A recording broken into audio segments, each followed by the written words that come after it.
It was June 2nd, 1944. The night was warm and dark. Britain was preparing for the greatest invasion in history. In a railway depot near March, Cambridgeshire, dozens of trains were being loaded. Most carried supplies for D-Day. One train carried death itself. Nobody knew it yet, but in a few hours, 3 men would face a choice: run and live, or stay and save thousands. The men who drove the train. Benjamin Gimbert was 41 years old. He'd worked the rails for 25 years. Everyone called him a steady man. He never rushed, he never panicked. He'd driven trains through fog, snow, and German bombs. Tonight seemed like just another shift. Ben lived in a small house with his wife and children. His daughter was 8 years old. His son was only 5. They'd eaten dinner together that evening. Fish and potatoes. Wartime rations didn't allow much else. His wife had kissed him goodbye at the door. "Be safe," she'd said. She always said that. He'd smiled and promised to be home by morning. That's what he thought. James Nightall was only 22. He'd worked as a fireman for 5 years. His job was simple: shovel coal, keep the engine hot. The work was brutal. The cab reached 120 degrees in summer. Coal dust filled your lungs. Burns were common. But James never complained. He was engaged to a girl named Mary. She worked at the local grocery. They'd met at a church dance 3 years ago. They planned to marry after the war. James had saved enough for a ring. He kept it in his pocket sometimes. He'd show it to the other workers during breaks. "This time next year," he'd say, "we'll have our own place." Tonight, he showed up ready to work. He had no idea this would be his last shift. Herbert Clark sat in the brake van at the back. He was older than both Gimbert and Nightall combined. He'd turned 58 last month. He was a veteran of the First War. He'd seen trenches in Flanders. He'd survived gas attacks and artillery. He'd watched friends die in the mud. Now he worked a quiet job on the railway. His task was simple: watch the train, apply brakes when needed, monitor the cargo, signal to the driver if anything went wrong. He'd done it 1,000 times. Herbert had a grown daughter. She'd married a soldier who was fighting in Italy. He had 2 grandchildren he'd never met. They lived in London, away from the bombs. He wrote letters to them every week. Tonight would be different. Tonight would test everything he'd learned in 2 wars. The town of Soham was a quiet farming village. 3,000 people called it home. Most were families who'd lived there for generations. Farmers grew wheat and barley in the surrounding fields. The railway brought work and connection to the outside world. But mostly, life was slow and peaceful. The high street had a few shops: a butcher, a baker, a greengrocer. The Red Lion pub stood on the corner. Men gathered there after work to share a pint. The Church of St. Andrew dominated the town center. Its tower could be seen for miles around. Every Sunday, families filled the pews. The vicar, Reverend Thomas, knew everyone by name. Children attended the local school. They learned reading, writing, and arithmetic. Many would grow up to work the land like their parents. Some would join the railway. A few might leave for the city, but most would stay. This was home. The war felt distant here.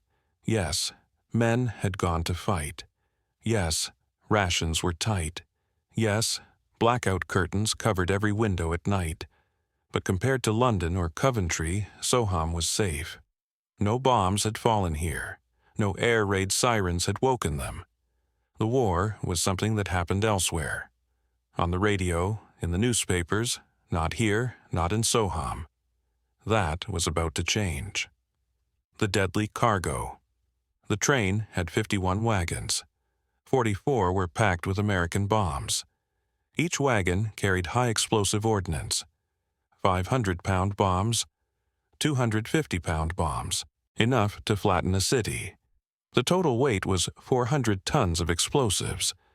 Each bomb had been manufactured in America. They'd crossed the Atlantic in convoy ships. German U-boats prowled those waters. Many ships never made it. But these bombs had arrived safely. Now they sat in wooden crates, packed with straw and protective wrapping, loaded into railway wagons, covered with tarpaulins, ready for transport to the coast. These bombs were headed for airfields in East Anglia. They'd be loaded onto Lancaster bombers, Halifax bombers, American B-17s.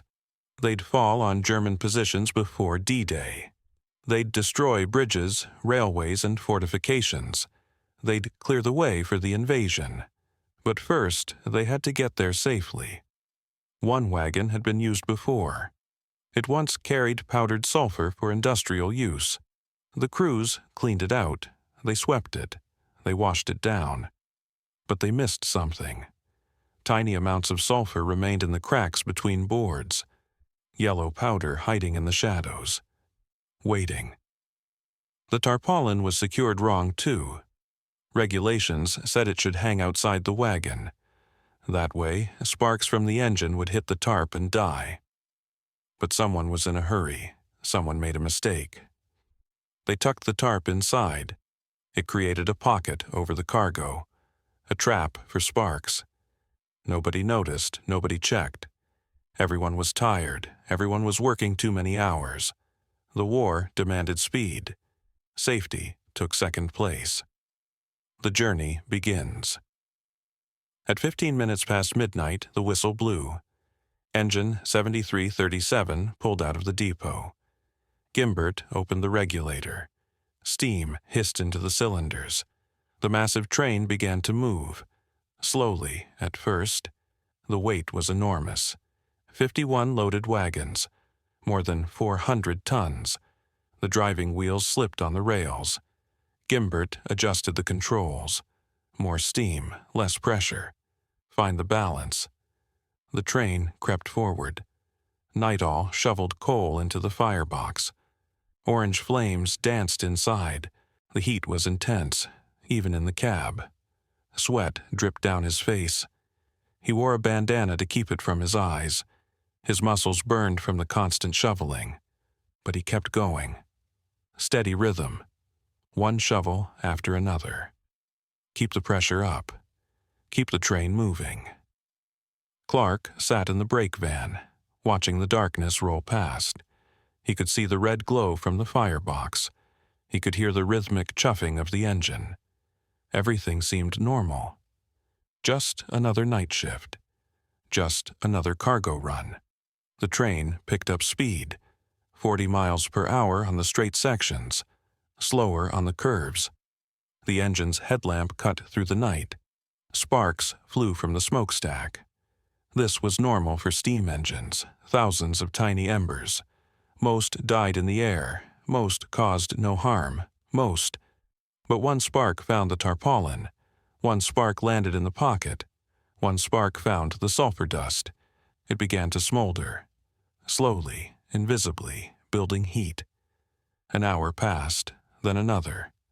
The train rolled through the countryside, past fields where farmers slept, past villages where families dreamed, through Fordham, through Burwell, getting closer to Soham. The sulfur was burning now, still hidden under the tarp, still building heat.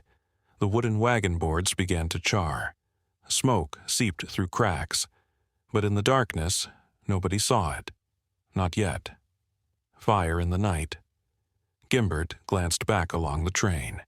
He always did this. Good drivers checked their loads constantly. What he saw made his blood run cold. Flames. Orange and yellow flames shooting from the first wagon. The fire was growing fast. It was already 10 feet high. The tarp was burning. The wagon sides were burning. In minutes, it would reach the bombs. "James!" Gimbert shouted. "First wagon's on fire." Nightall looked back. His face went pale. The color drained from his cheeks. They both knew what they were carrying. 400 tons of bombs. If the fire reached them, the explosion would be catastrophic. The entire train would detonate. Everything within a mile would be destroyed. Thousands would die. Gimbert didn't hesitate. His training took over. 25 years of experience. He slammed the brake handle forward. Metal screamed against metal. The brake shoes pressed against the wheels. Friction created sparks. The train began to slow, but slowly. So slowly. The weight of 51 wagons fought against the brakes. Momentum is a powerful force, but physics eventually won. The wheels locked. The train slid. Gravel crunched under the wheels. The massive weight of the train resisted. But it had to stop. It had to. The station appeared ahead. Soham Station. Houses on either side. The town center just beyond. 3,000 people sleeping. Unaware. The train stopped. Right at the platform. Right in the middle of town, the worst possible place. The choice that defined heroes. Gimbert looked at the burning wagon. Flames were eating through the wooden sides. The tarpaulin was already gone. The heat was incredible. He could feel it from the cab. Inside were 44 500-pound bombs, more than 10 tons of high explosives.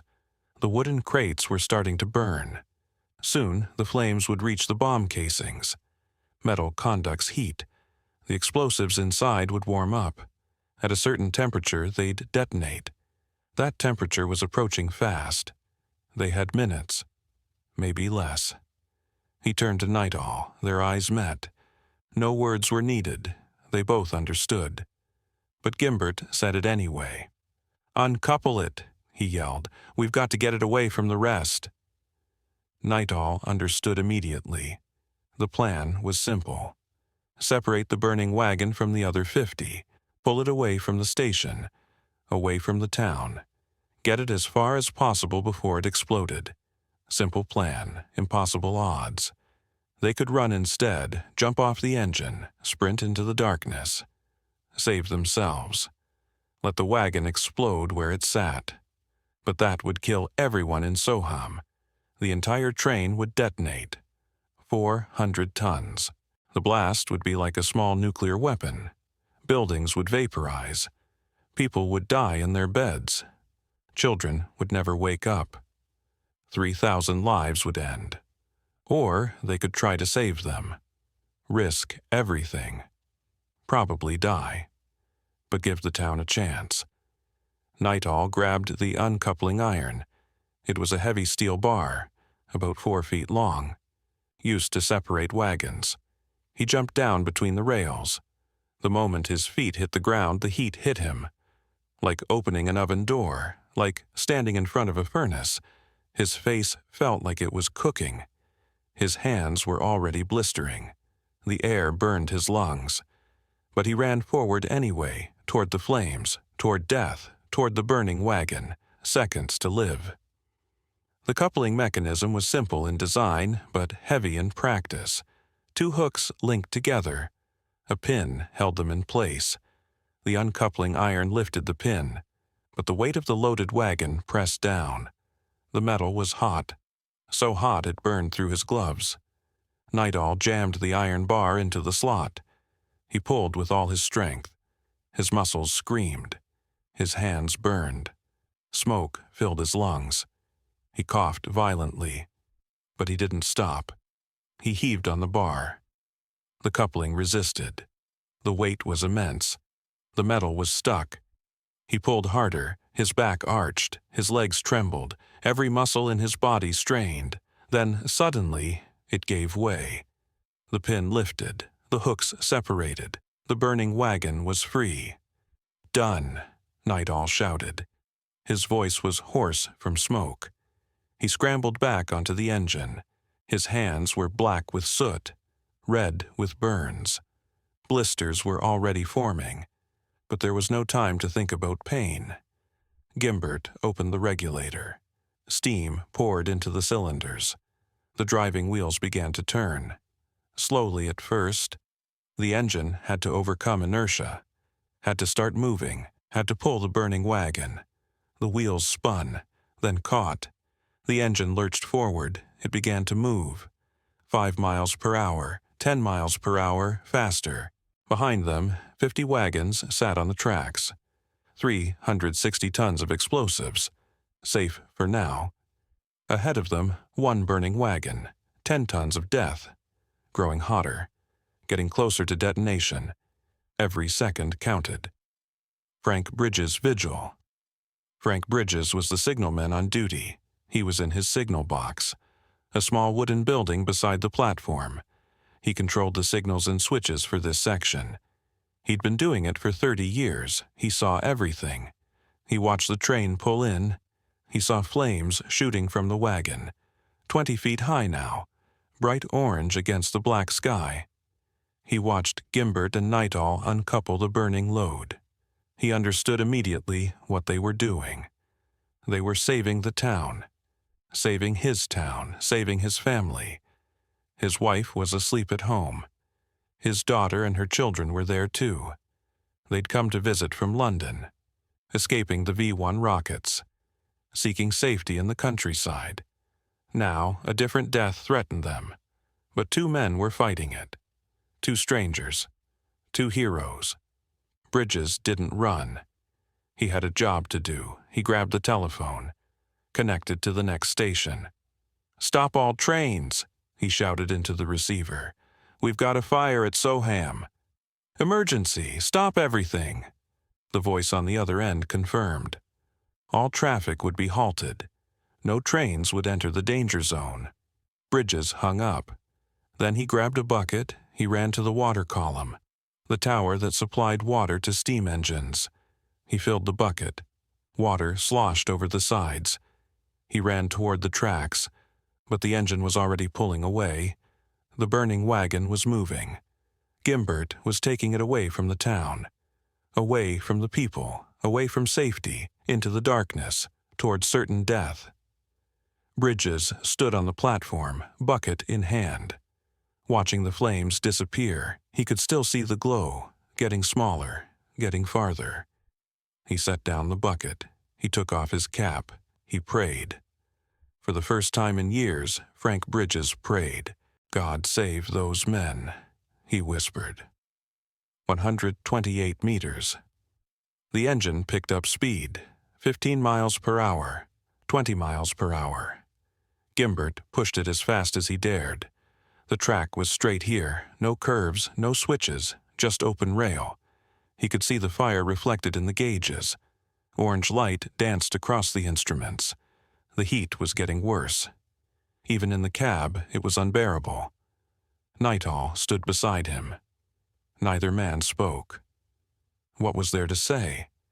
They both knew what was coming. They could see the fire growing. Flames were now visible through the wagon's walls. The wood was almost gone. Soon, the fire would reach the bombs themselves. But every second mattered. Every meter counted. Get it farther from the station, farther from the houses, farther from the sleeping children. 100 meters from the station. 110, 120. Houses were behind them now. The station was a distant glow. If it exploded here, the damage would be less. Still catastrophic, but less. Fewer dead, fewer orphans. 128 meters. Then the world turned white. The detonation. 44 500-pound bombs exploded simultaneously. 22,000 pounds of high explosives. 10 tons of TNT equivalent. The energy released was beyond comprehension. A fireball erupted. It expanded at supersonic speed. Everything in its path vaporized. The wagon ceased to exist. One moment it was there. The next, nothing but atoms. The shock wave came next. Traveling at the speed of sound, a wall of compressed air, solid as steel. It hit the engine like a giant hammer. Metal twisted. Glass shattered. The locomotive was thrown sideways. It left the tracks. Tumbled. Crashed. Gimbert was blown backward. He didn't remember the impact. 1 second he was standing at the controls. The next, darkness and pain. His last thought before unconsciousness was simple. We got it far enough. Then nothing. The shockwave continued outward. It reached Soham station in milliseconds. Windows exploded inward. The platform roof collapsed. The signal box disintegrated. Frank Bridges was thrown like a rag doll. Debris rained down on him. Sharp metal fragments, broken wood, shattered glass. He landed hard, didn't move. The blast wave kept expanding. It hit houses across the town. 700 buildings damaged. Every window for half a mile shattered. People were thrown from their beds. Children screamed, mothers grabbed their babies, fathers ran to windows. They saw a mushroom cloud rising, fire and smoke climbing into the sky, hundreds of feet high. It looked like the end of the world, the crater. Where the wagon had been, there was now a hole, 66 feet across, 20 meters in diameter, 15 feet deep. The rails were gone, completely destroyed. Twisted metal lay scattered for hundreds of yards. The wooden sleepers had turned to splinters. Some were found quarter-mile away. The gravel roadbed had become a crater. Steam rose from the hole. The ground itself was scorched black, melted, fused by the heat.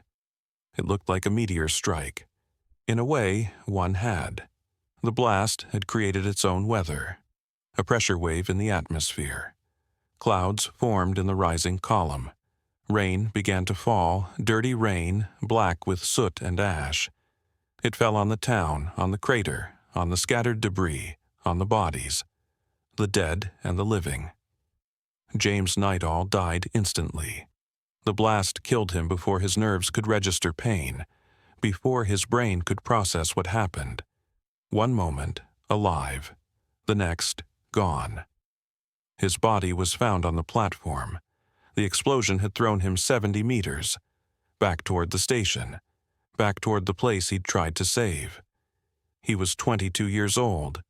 The ring was still in his pocket, the one he'd bought for Mary. They would bury him with it. Frank Bridges was still alive when rescuers reached him, but barely. Shrapnel had torn through his body. Dozens of wounds. He was bleeding from everywhere. They lifted him carefully, carried him to an ambulance, rushed him to the hospital. Doctors worked for hours, removing metal fragments, stitching wounds, replacing blood. But his injuries were too severe. Internal bleeding they couldn't stop. Organs too damaged to repair. He died the next afternoon, never regained consciousness, never spoke again, never knew that his actions had helped save the town. He was 58 years old, a veteran of 2 wars, survived the Somme, survived Passchendaele, died on a railway platform in England. Benjamin Gimbert survived, somehow, against all odds. The locomotive's cab had shielded him. Thick steel plates. They absorbed some of the blast, deflected some of the shrapnel, but not all. Metal fragments had pierced his body, dozens of them. Burns covered his hands and face. 2nd degree, 3rd degree in places. The concussion had knocked him unconscious. His eardrums were ruptured. Blood poured from his wounds, but his heart kept beating. Rescuers found him in the wreckage, barely breathing, covered in blood. They didn't think he'd make it, but they carried him to an ambulance anyway, rushed him to Ely Hospital. Doctors operated immediately. They worked through the night, removing shrapnel, cleaning wounds, setting broken bones.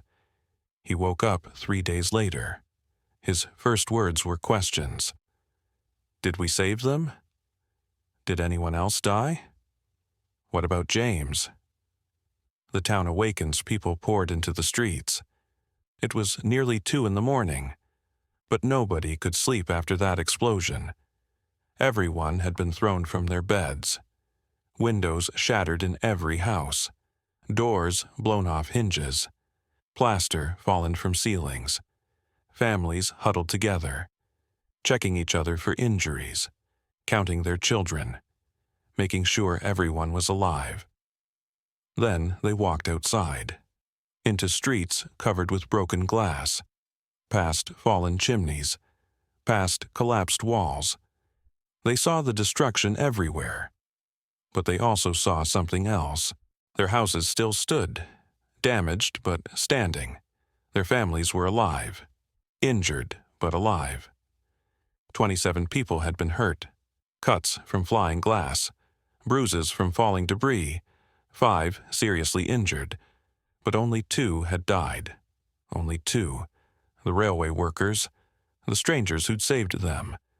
People walked toward the crater, following the glow of fires still burning, past the destroyed station, past the twisted rails, to the edge of the hole.